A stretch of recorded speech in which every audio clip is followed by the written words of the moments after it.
ចានាងខ្ញុំឈ្មោះភៀបចានាងខ្ញុំសូមជម្រាបសួរទៅដល់បងប្អូនទាំងអស់ដែលបានចូលមកទស្សនាវីដេអូរបស់នាងខ្ញុំសូមអរគុណនៃការត្រឹមត្រូវវីដេអូរបស់នាងខ្ញុំអឺមួយរយៈនេះខ្ញុំអត់សូវបានចេញទៅណាទេព្រោះនាងខ្ញុំរវល់ពេកចាហើយនាងខ្ញុំសង្ឃឹមថារយៈក្រោយៗនាងខ្ញុំនឹងបានធ្វើដំណើរឬក៏ធ្វើវីដេអូប្លែក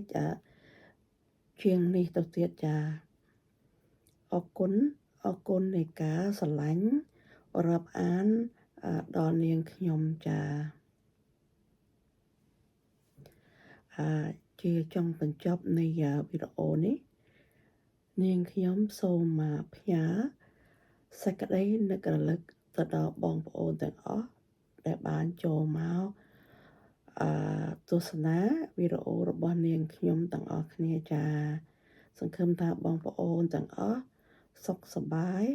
ទាំងអស់គ្នាចានាងខ្ញុំសូមជូនពរបងប្អូនទាំងអស់រស់ស៊ីមានបានស្នប់សុខសប្បាយគ្រប់គ្នាណាបងប្អូនណាហើយខ្ញុំនឹងព្យាយាម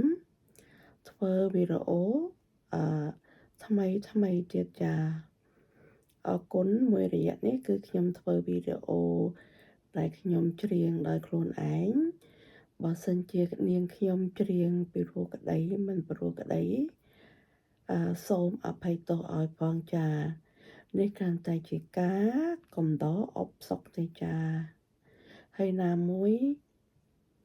នាងខ្ញុំរវល់នាងខ្ញុំអត់បានចេញទៅថតនៅខាងក្រៅចាអរគុណខ្ញុំនឹងជួបបងប្អូនតាមវីដេអូថ្មីទៀតចា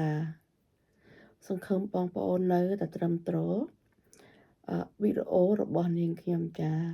អរគុណបងប្អូនស្រឡាញ់បងប្អូន